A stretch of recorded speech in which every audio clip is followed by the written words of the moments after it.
The feds are playing dirty as hell, and the lawyers had to expose it. Versus Durk, y'all already know.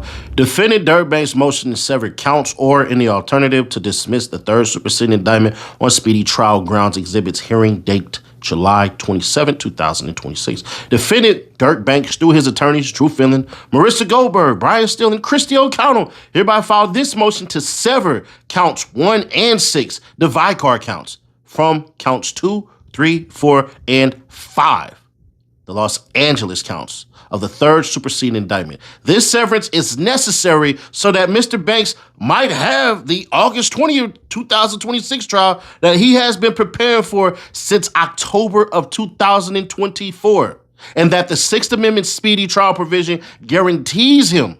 Should the courts deny Mr. Banks' motion to sever counts, the inevitable delay in this trial date caused by the government's unreasonable 11th hour addition of significant new allegations required dismissal of the indictment. This motion is based upon the attached memorandum of points and authorities and attached exhibits, the files and records in this case, and such further evidence and argument as the court deems appropriate. What they're getting ready to do is to literally say, hey, let's go. We've been ready. Memorandum of Points and Authorities. Introduction. For 19 months, Mr. Banks and his defense team have been preparing to defend against charges related to the August 2022 killing of SR in Los Angeles, the Los Angeles incident. Team Banks is prepared to proceed on those charges on August 20th, 2026, as currently scheduled. This is a trial date that has been continued 3 times over Mr. Banks' objection. Had his demand for a speedy trial carried the day, he would have had his day in court in October of last year. And right now, he would be home with his family, meaning we was going to spank him. They knew we was going to spank him, and they decided to say, hell nah. But alas, Mr. Banks did not receive the timely trial he demanded. And so, in the interim, the defense team has continued its preparations in earnest. Preparations based on the government representations about the intended scope of its case in court rulings addressing the same. These efforts have included actively litigating the admissibility of 1, evidence regarding other bad acts, including the January 2022 killing of Stephon Mack in Chicago, the Chicago incident, and 2, some of Mr. Banks' song lyrics. After multiple rounds of briefing and argument, the court tailored a carefully considered ruling on the lyrics issue. And after representing to the court in January that the United States Attorney Office had turned over all discovery related to the Chicago murder, it had not. The government announced in February that it was taking the Chicago incident off the table. The defense and the court proceeded for months in reliance on that representation, along with an array of other government representations about what other bad act evidence it would and would not seek to introduce at trial. So if we go to the little footnote right here, because apparently I be missing shit in the footnotes, referred to herein as the Los Angeles counts, these charges were contained in counts 1 through 4 of the second superseding indictment and counts 2 through 5 of the third superseding indictment. Y'all gotta remember, they came up with more indictments on this shit. The government now attempts to undo all that the parties in the court have worked for. Less than 3 months before trial, it supersedes for a third time, reinserting the Chicago incident into the playing field and adding inflammatory accusations it could have charged from the start, including an alleged attempted murder in Atlanta in 2019, the Atlanta incident, robbery, theft, and a multi-state drug trafficking operation, docket number 423. Further, the government now asserts that because it has superseded for a third time, all prior litigation on the music admissions has been not. In two successive new supplemental notices, 37 and 40 pages long, respectively, it reserves the right to seek the admission of a significant amount of previously unnoticed music lyrics and videos, regardless of whether this government gamemanship, ineffectiveness, or something else altogether. What the government is doing here imperils the constitutional rights of a man who is presumed innocent, but nonetheless languishes in jail in situations like this, where a defendant would otherwise suffer such prejudice to a fundamental right. The law affords this court wide discretion to order separate trials of counts contained in the same indictment.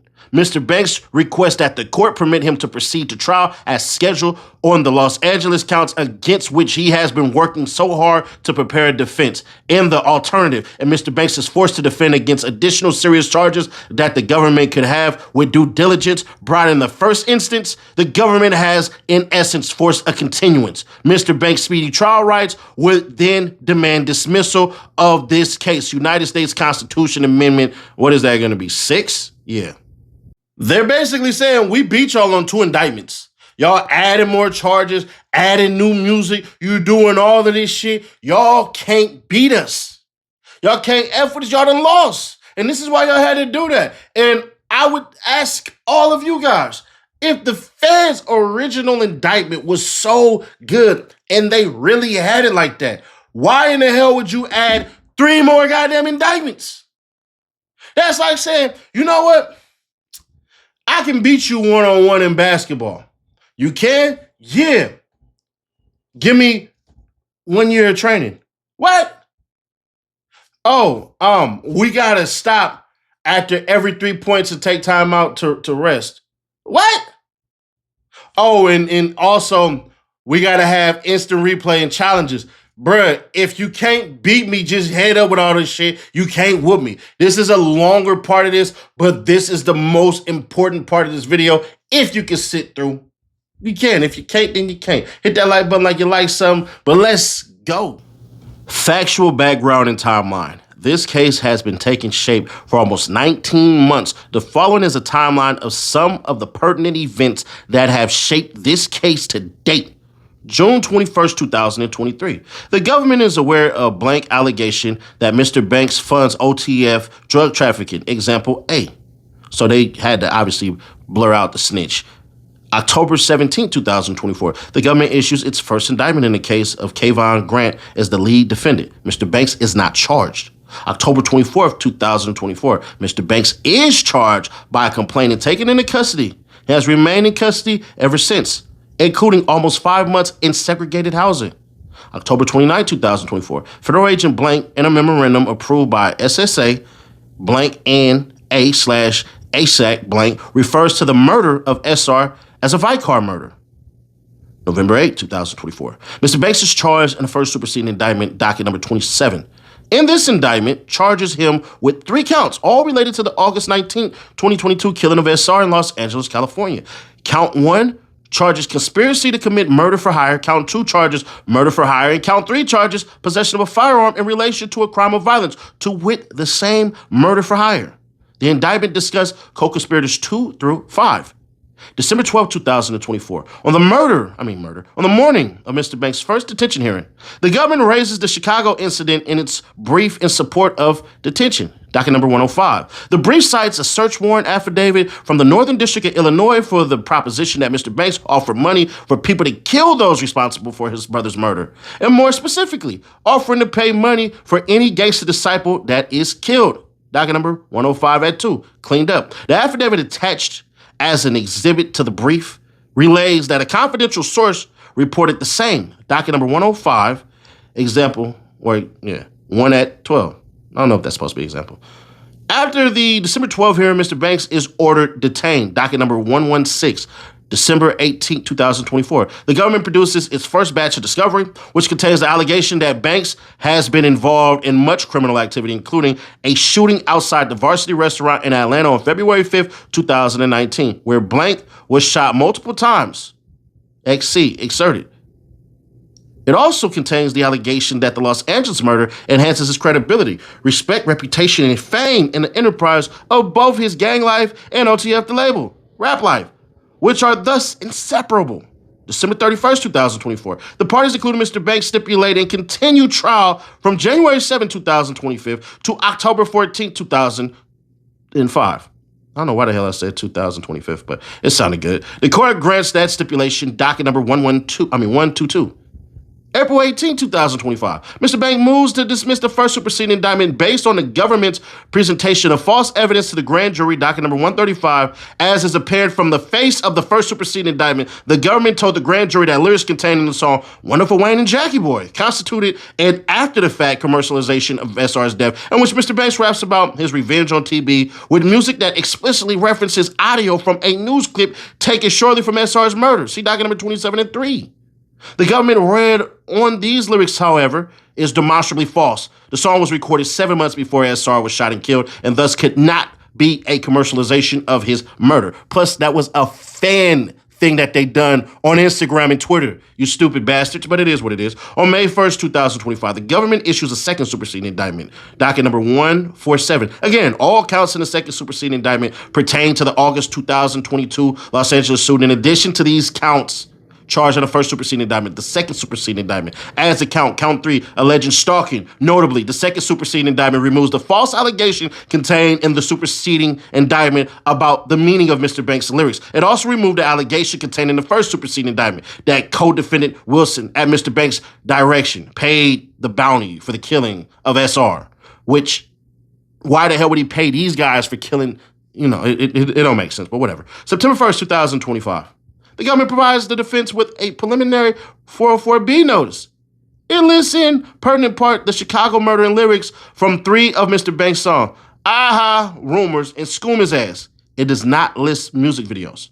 September 12, 2025, Mr. Banks does not join in the government and co-defendant stipulation to continue the trial date from October 15, 2025 to January 20, 2026, docket number 220. The stipulation is granted over Mr. Banks' objection.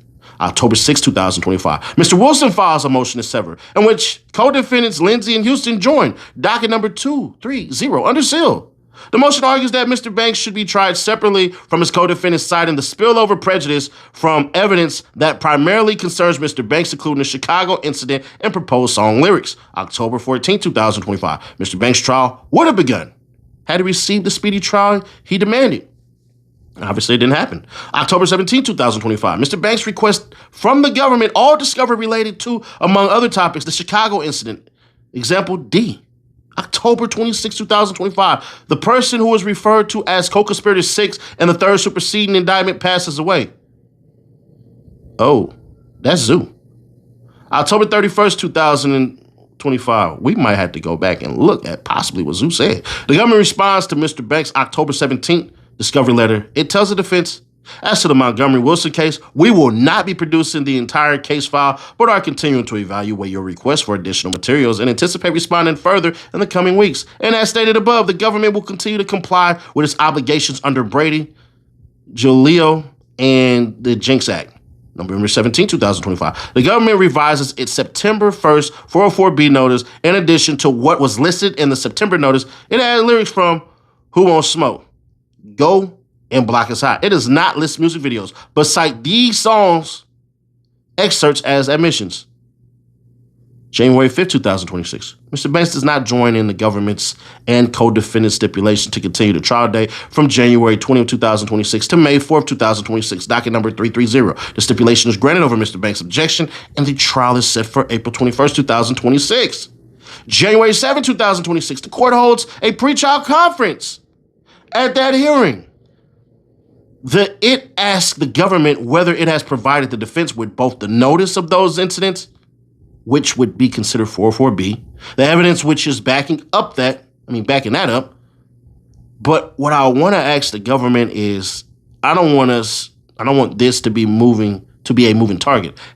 Is there any doubt as of right now that the evidence related to Rule 404B has been provided, that the incidents, what's listed in the motion in limine are like 10 different incidents that are disputed? Has it been disclosed?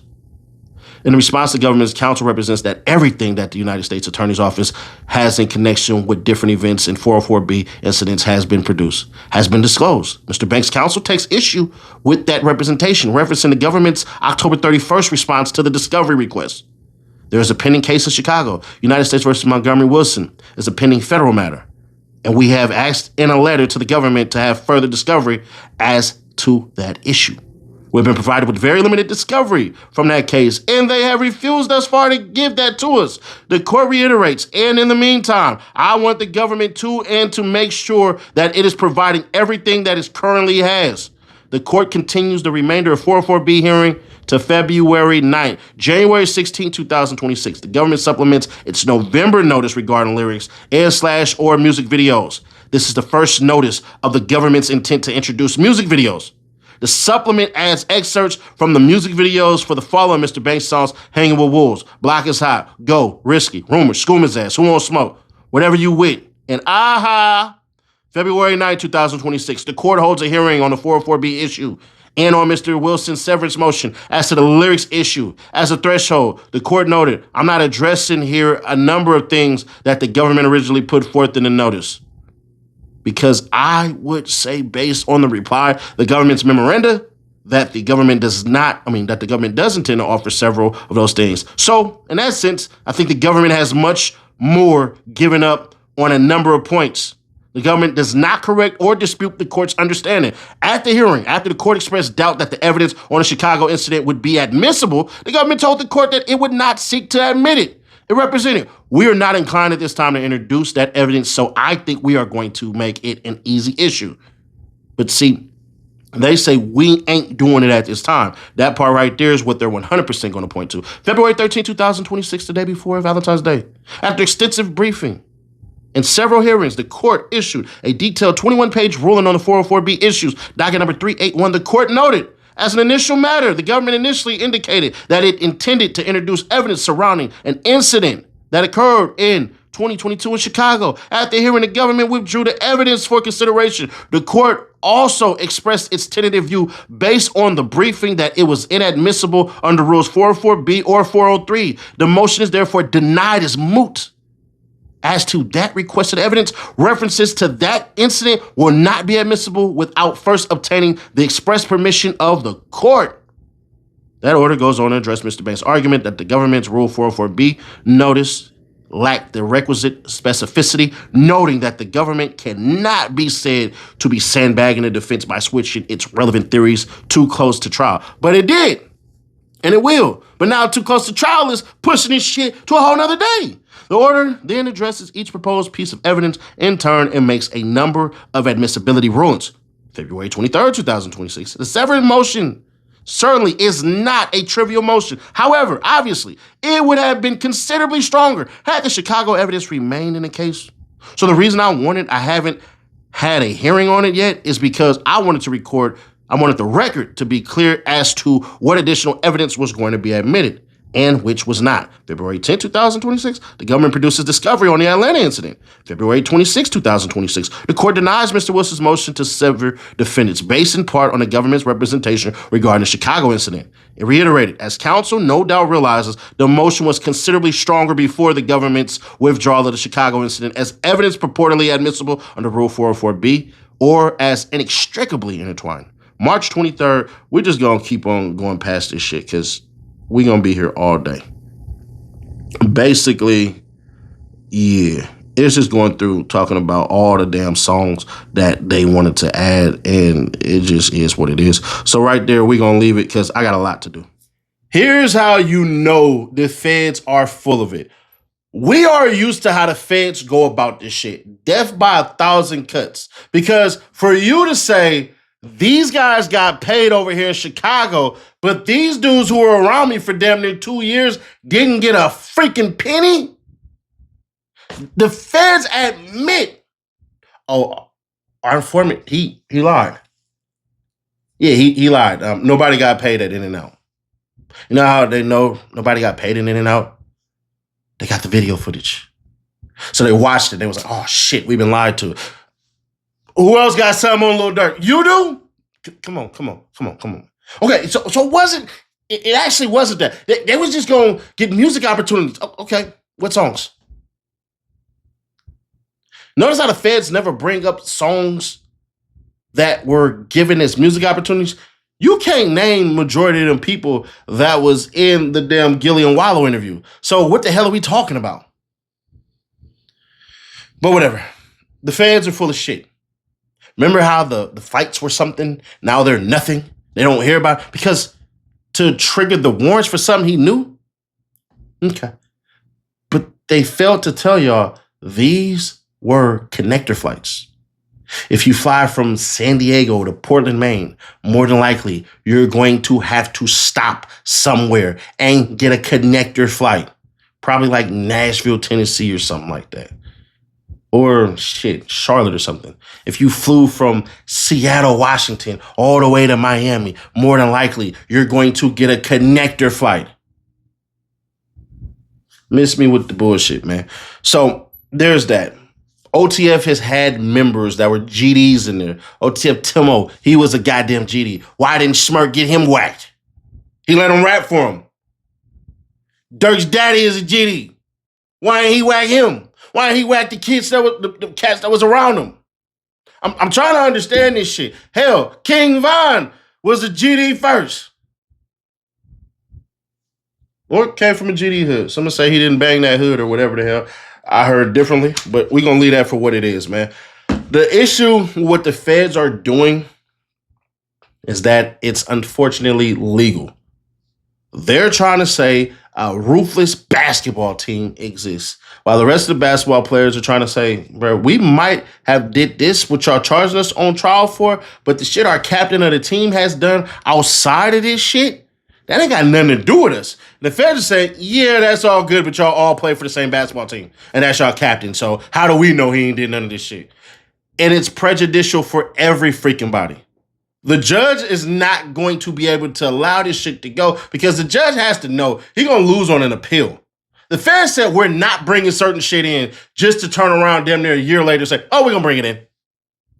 Now, what they probably will argue with the Stephon Mack murder trial is we weren't able to fully get our hands on certain shit because it would have compromised whatever the hell and all this other shit. Hell if I know.